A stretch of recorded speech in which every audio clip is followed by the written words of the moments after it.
Hi all, Mithun back with a new video. So in this video, I'm going to explain about the tendering process in general. So different companies will have different tendering policies. So I'm explaining in a general perspective only because your company's organization policy might be different what I'm having or others having. So whenever you do tendering, like when somebody told you to tendering, first thing, you should go through your tendering policies. In every organization there will be a policy called tendering policies which describe how a tendering should be done. So I'm explaining a general perspective how do you do, and this is similarly applicable for all tendering, be it construction tendering, like you are tendering for a contractor to do a work, or it's for a equipment or material. Same principle is principally same is applicable. Okay, so the tendering always start with the requirement. So then there is a requirement for something, then only the tendering will start. For example, I'm explaining a tendering, an internal tendering actually, which is equally the principle is equally going to be applicable for the external as well. Okay, internal tendering in sense like in our companies or your company, there will be different departments like planning department, construction department, QS departments, procurement department, different department will be there. Okay, so for example, very basic example. Okay, my site team require a vehicle. Okay, for example, I have a site in a remote area, so they need a four-wheel drive vehicle, be it a Prado or a Fortune or something like that. They need a vehicle. So that's a requirement. Okay, so when there's a requirement, there'll be policy. When there's a requirement, what to do. So generally when there is a requirement, they should prepare a proper RFP. They list out I need, which is called scope of work or a service requirement, which will list out because they know the requirement better. The party who is in need know their need in better way. So they will list out like I need a Prado, this model, this power, this color, maybe this power, maybe this conception of engine, safety features, everything they will list out. They will also suggest, sometimes they also suggest, these are the vendors I think good to go. Okay, the first case, sometimes they will send only the quotation to you, then your team or tendering team will find out some better suppliers or a bidders or a vendors, whichever way. So the first thing, there's a requirement, then the requirement is converted into a narrative which is called scope document.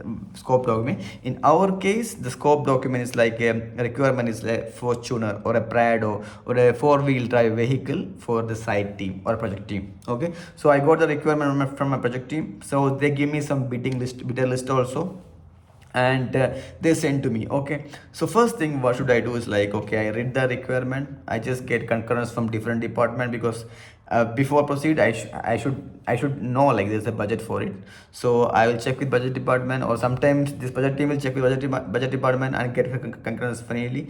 So the first thing is like initial approval of that requirement. So I get approval from cost team, from project team, from development team, whichever department is there, I got approval. So I going to start with the process. So initially I will look in the bidder list which they have provided. So I will verify, first thing I will verify the bidding list. So then what I do is like I will send a NDA for, because why I need an NDA. Why? Because whatever the information I am sharing and they're sharing should have a confidentiality. I don't want some information from my end to which I provide to them to be shared to some other party and make some conflict. So I first thing I will send a NDA to three bidders. For example, my site team give me three bidders list, and they three bidders list. So I send NDA to three bidders. So three bidders sign the NDA and send back to me. I would say when I'm sending NDA, guys, there is a requirement for me to buy five Prado. If you're interested, you sign this NDA so that I can send you the RFP document. So when I say RFP documents, I will come back to you on that. Okay. So they will sign the NDA and send back to me. So then I will just go through the NDA. Then I will write down this bidder's name, steps and all, and I will send internal team just to ensure all the parties are okay with this bidder. Sometimes some bidders will have a negative or a bad experience with some other stakeholder. So they will tell you like when I'm routing this bidder list internally, there some department will say no, dude, there's some back history of this bidder, take off them. So because I will be routing different department, development, planning, just for approval, and I will tell them I got NDA from these bidders, so I'm going to send an RFP to these bidders. I will route that a memo, something called memo, because I'll prepare a memo like this is the bidder list. I'm going to send RFP for your approval. So development team, planning department, cost control, or maybe some other financial department will approve this bidder list first. Because why I'm telling you we need to get approved bidder list. So when different parties reviewing this bidder list, they will have some comment on the bidders. Sometimes they will say, okay, good to go, all are fine. Sometimes, no, this is seems to be some issue with this bidder. So I have bad experience in previous company. Such feedback you will get. So you route the bidder list. Imagine everybody happy with the bidding list. Now you have to send an RFP to the bidders, whoever signed the NDA. So you are being a tender coordinator, tender manager, or whoever, you prepare a RFP document. Okay, so RFP is called request for proposal. So you prepare a RFP or RFQ, whatever your terminology calls, your company policy calls. Okay, so you will prepare a cover letter. So how to tender it? You will prepare a form of tender, like bidders to put a figure in this in like you will have some documents for sure. So I used to do like different schedules actually. I will first scope 1, which is the schedule 1, I will put explain about the requirement. Schedule 2, I will put scope of work. Schedule 3, I will put my what do you call it, schedule 3 will be program. So program means like when I need that proposal back from them. So this way you company will have your own RFP, I'm sure. Then there'll be first, there will be cover letter, then ITT will be, that is called instruction to bidders. I will tell you how to bid, when to submit, how to submit, the 2 copies I need you to address these guys, all those things, like the cost deemed to be included of blah blah blah stuff. Everything will be there in the ITT. So I will prepare this RFP document, which include ITT, cover letter, schedule, scope, program, everything. And I will send this RFP to all of the bidders. Before that, let me tell you one thing. Before you sending a bid, it's better to have a small discussion between your team, as in tender team, planning team, and end user. Okay, you will write down because the plan, which is called the tender skeleton or tender plan, you will decide the tender plan in that stage. Okay, you will say I'm issuing tender in this date, cutoff date is this date, and tender opening this date, tender review this date, PTC at either put tender evaluation PTC this stage, and baffle this date, award this stage. So you prepared a skeleton or a flow chart, and you get concurrence from the other team. Some of people will say, no, I need tender to be submit the bid before that, because it's urgent requirement. I can't give you 2 weeks, I can't give them 3 weeks, make it 2 weeks. So different stakeholders will have different idea, the tender planning. So you will arrange tender accordingly. For example, I'm putting 1 week to sending RFP today, tender to submit the tender proposal within 1 week or 2 week time, tender opening same day or next day. I will put that date also. I will put the committee, which all party to be part of this tender opening. Very important. Okay, it's a very confidential document you're going to open, so you have to ensure who is going to be part of the tender opening. Then I will write down PTC, review, award, everything. This is the internal document. You don't need to send to RFP. After you get agreement from all the party, you send the RFP. You plot the RFP. Then you said like 2 weeks time you need what you call that, tender back. Then your end user telling, your project team telling, I have one more requirement actually. I need this vehicle to be ceramic coated or corrosion protection. Because why I'm telling, they will tell you like this vehicle going to be completely in sand, so there's chances it will affect by corrosion or something. So I want them to put corrosion also. Then tinting I need to. So okay, I understand. Then I will say, I will prepare a, what do you call that, it's a short narrative, or like I will tell them to send this proper scope. So they will send me a proper scope, like additional requirement as tinting of the glasses or ceramic coating, something like that. So I will send this to the bidder as addendum. That's called tender addendum. Okay, I send tender addendum. You can send different tender addendum as per requirement. But when you send tender addendum, they will ask for extension sometimes only. So in this case, I imagine there's nothing. I send tender addendum 1, then I send a BOQ tender addendum 2, because BOQ was not part of the original. So I prepare one and send. Okay, so tender addendum 1, tender addendum 2, send. So After 2 weeks, all the bidders submit the proposal. Sometimes I will tell them to submit soft copy, and sometimes I will tell them to submit hard copy, sealed envelope. Depends on your company policy. So you have a bid in hand. Then is the bidding opening. So there will be tender committee. In front of them only you can open the bid. When I say tender committee, there should be people from development, cost control, finance, projects maybe, planning maybe, all departments should be there, and you need to tell them to sign the declaration of conflict of interest. There should not be conflict of interest, like they know this bidder already or something like that. They have to declare in a proper format, sign, then they all to ensure like I will follow the company policy confidentiality. I need to get signed from them also.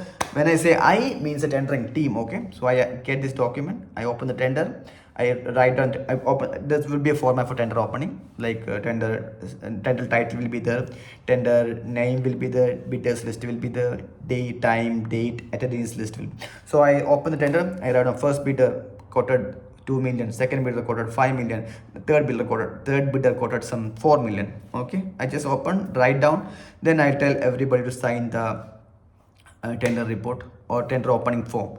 I send the tender opening form. Okay, now tender is opened.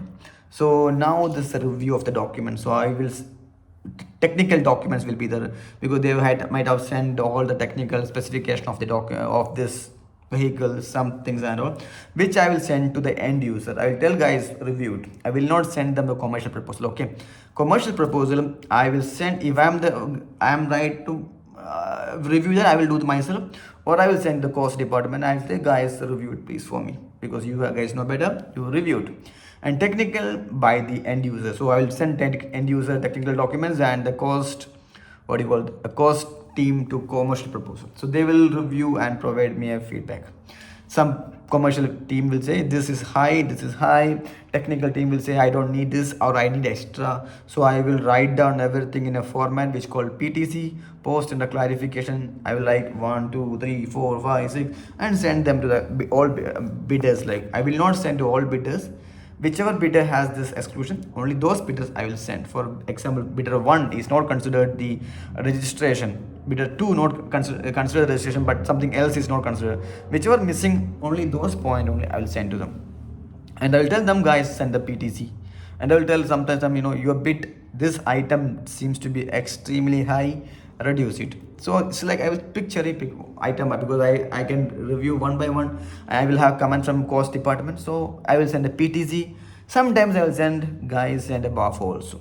Okay, so I will give some 2 or 3 times for the BAFO. They will submit the BAFO, they will write down the comment against each PTC and they submit the revised proposal. Okay, so revised proposal I will send same procedure. I will send to technical and I will send to commercial. So next is like if both of them, like commercial and technical team, are okay, now the time for the negotiation. Okay, so usually there will be strategy you have to agree before negotiation. Sometimes a small value item, tender manager can do the negotiation, or it's a big value item, there will be a committee also, like a copy. Everybody has to align, because ultimately when you prepare award recommendation or memo, different department will be involved, so that you prepared, you negotiate and you award a value, then somebody else say no, it's not in the budget. That is a issue. So that you always ensure like whoever the party should be there in the negotiation meeting. So usually cost department should be there for cost control department, end user development, and you as standard department are there. So you done a proper negotiation and you adjust the value and you got some discount. So there will be strategy for sure. Depending on strategy, you got a good discount, for example. Then you got a best and final offer or LAFO offer, which is called last final offer you have. So you have a LAFO, then you have to prepare an award memo. Okay, so award memo would say it's a story actually. Award memo I would say it's a novel, something you will explain very beautifully the tender process, like a brief description of the project, scope of the work, and tender flow. Like this was the requirement, is I obtained from them, I brought the RFP, however there was a blah blah stuff happened, so addendum being sent, then the RFP, the vendor was very cooperative and mature, this better was not, this better was no. And I forgot to miss you something. Before sending award recommendation, there will be a techno-commercial scoring. There will be Excel sheet against which commercial team will put their score, technical team will put their score. So there will be holistic ranking for once they put their scoring, there will be holistic score for the each bidders, and usually I will select the lowest one because why? Already three bidders are already qualified, so now I have to go for the lowest one only. That's the reason. So I forgot to mention actually. So this is also required before award recommendation. So you prepare a very beautiful award recommendation and route it. Route it's like you send for approval. So different department review, they'll approve it. Okay. So once it approved, now the time for letter of acceptance. Or you can send a contract straight away also up to your company policy. So what I used to do like in urgency, I used to send LOA only. So I'll prepare a LOA which should have a it depends on blah blah blah. We are happy to you put it sign this letter of acceptance, and this is the total amount, this is the delivery date requirement, this is the payment term. It's very simple. You can make it simple or you can put a different document under that. So then you send this LOA to them, let them sign, send back to you, and meantime you can prepare a contract. Thank you very much. This is the story about tender.